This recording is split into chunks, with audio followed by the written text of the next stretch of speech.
John, and I'm here today to represent the students and teachers of Tempe Academy of International Studies. Our school is very different to others within your district for at least two reasons. First, we are your only international baccalaureate middle school. IB schools believe that education must cross disciplinary, cultural, national, and geographic boundaries. As IB learners, we are encouraged to be inquirers, knowledgeable, thinkers, communicators, principled, open-minded, caring, risk-takers, balanced, and reflective of everything we do and say. Second, we are your flagship school for the integration and use of technology. That is, all of our students are assigned a Chromebook and are 100% reliant on IT for our learning. However, our school has not been asked to send a representative to your technology committee.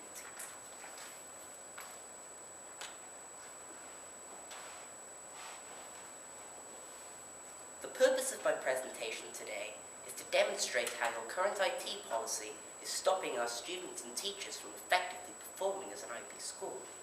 And, unless major improvements are made quickly, other schools within your district will also suffer as they too embrace technology. Let's start with a simple overview of the problem.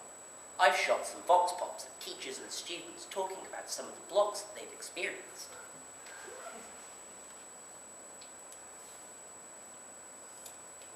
The district blocked me from using a camera on one of my assignments. I can't access videos to see if they're suitable to show my students.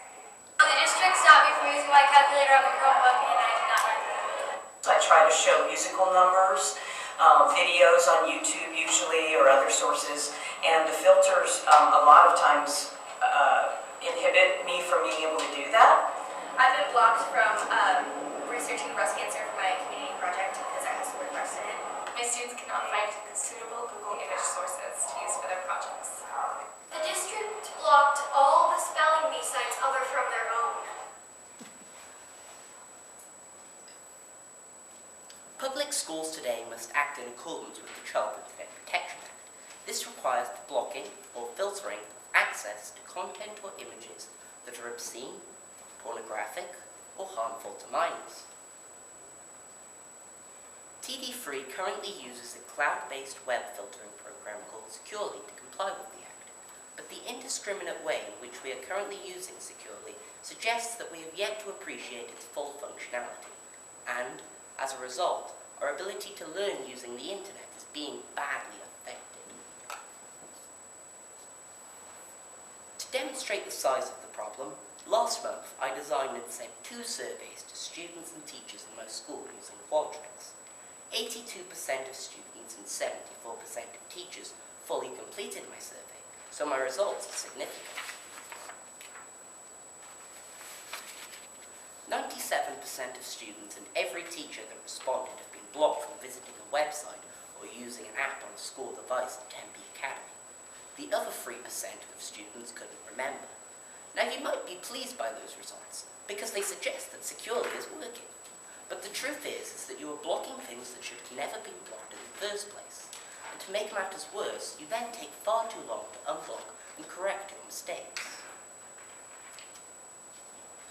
Students named over 70 different sites or apps that the current policy has blocked them from accessing at some point over the school year. The top 6 are the Chromebook camera, YouTube, the calculator app, WeVideo, Google Images, and some features on Khan Academy. Take a close look at that list. 46% of students freely stated that you would block the use of cameras on their Chromebooks. How are we supposed to make videos for our summative assessments without having access to a camera? We all know that YouTube has some questionable content, but there's also a lot of good educational material available there that you have stopped us from accessing. 26% of students unprompted said that you have blocked the calculator app. How on earth does a calculator app fall foul of SIPA? WeVideo is an awesome and easy-to-use tool for us to storyboard and edit our videos, but it has been blocked for at least part of the school year. Google Images is the best image bank available for us to populate our websites, videos, and slide decks. Google Safe Mode is just too limiting. Khan Academy is of critical value to our gaming and coding and math classes. 10% of students even claimed that Securely has blocked too many sites to mention. Our impression is that the current policy is to block first, with the potential to eventually unblock much later. The problem is, the impact of this censorship goes way beyond simple annoyance. 89% of students have found completing their research harder as a result of the policy. 56% have been unable to complete classwork because of website blocks. 51% have been unable to complete homework. The same percentage of students have been unable to complete summative assessments. These are major projects, a cornerstone of our IB learning. 71% of our teachers have had their classroom teaching negatively impacted by the censorship. The classroom preparations of 57% of teachers have been badly affected by the blocks. Over 1/3 of teachers acknowledge that the blocking has stopped students from completing classwork, homework, or summative assessments. And 36% of teachers have been forced into using a non-school device just to grade or showcase their work. The heavy-handed way in which Securely is currently being implemented is probably in contravention of our First Amendment rights. And to make matters worse, 24% of students do not have access to a non-school device to complete work at home or in school. So your blocking is also at times discriminating against lower-income families within our school. When I asked teachers and students at Tempe Academy what they thought about the censorship policy, only one teacher supported it. One teacher! That speaks volumes. 36% of students and 20% of teachers accepted the need for some censorship, but believe that you have gone way too far.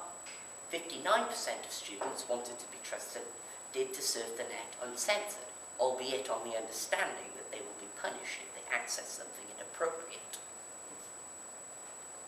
43% of our school's teachers believe that you should block social media, games, and pornography, but give students free roam to all other sites. To paraphrase the Apollo 13 moon flight, Tempe District, we have a problem. As part of research for today's presentation, I came across a site belonging to the National Coalition Against Censorship, which suggests that we are not alone. Students throughout the US are suffering from overzealous district censorship. In fact, it's getting so bad that it's like a modern-day burning of the books. So, to find out what currently happens in other parts of Metro Phoenix, I sent an email to the technology leaders in 30 districts. This generated 7 replies. All 7 districts responded quicker to my email than your team, despite receiving my questions up to 3 days later. I'll give you a handout offering greater insight into the 7 districts at the end of my presentation. However, the key findings are that all 7 districts block sites on district devices in line with the Child Internet Protection Act. Many of them claim to block based on category or keywords or phrases. One admits to occasionally blocking based on bandwidth. This seems to me a weak reason for imposing a block. 5 of the 7 districts claim to respond much quicker to requests for unblocking sites than TD3. That is, they can unblock in under 24 hours. Cave Creek has a link on a blocked site allowing teachers to request unblocking within minutes. Bowser's philosophy is to avoid having students and teachers, quote, constantly interrupted by blocked pages. This sounds far more enlightened than the current block all, unblock later policy in operation here. The email from Ms. Corker stated that it can take 48 hours or more for you to respond to a teacher's request to unblock a site while you review the educational relevance. That is unacceptable. I also took an in-depth look at Securely. 2 things stood out. Securely can create per-user policies along with white or black lists for an entire district, individual schools, or individual organizational units. Why then are you imposing a blanket white ban? That's a lazy strategy which will never meet the needs of your students and teachers. Securely also has a feature allowing teachers to temporarily whitelist a blocked site, which minimizes the disruption for classroom teaching. Why haven't you communicated this feature to our teachers? Your lack of knowledge about or unwillingness to utilize the key features resolved securely is very disappointing. I've been very critical of your website censorship policy today, but it's time someone spoke out. I've been told that teachers are discouraged from openly criticizing you. Perhaps that's why all your other middle schools ignored my request for feedback about website access. In my opinion, TD3's internet censorship policy at present deserves a C- for failing both students and teachers. You must do better. But rather than focus on the negatives, I'm going to end with 5 suggestions so we can all have a future to believe in. My first suggestion is when a school introduces a one-to-one computer policy, they should be immediately invited to send their own school-based representative to the technology committee. My school's lack of direct representation on your committee is inexcusable. My second suggestion is to encourage more open dialogue with schools about what should and shouldn't be blocked.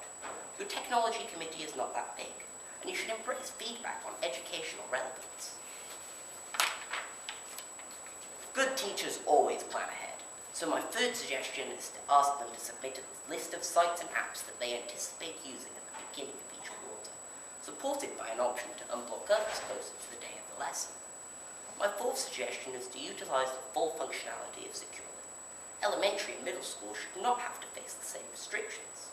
The program allows you to even differentiate between students in a single school. In line with Securely's recommended best practice, every teacher should be trusted to temporarily unblock a site in the middle of a lesson.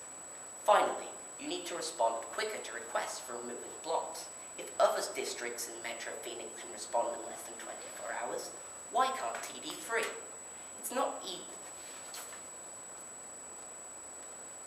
It's not easy being a student and teacher in Arizona. I believe we are ranked a poor 47th in the US.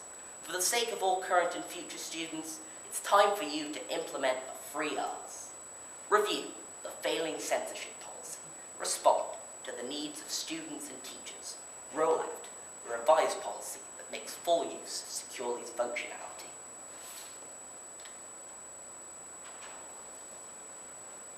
Thank you for listening to me today. I'm off to high school in August, but I really hope that you'll make big improvements for future students. If you have any questions, I'd be delighted to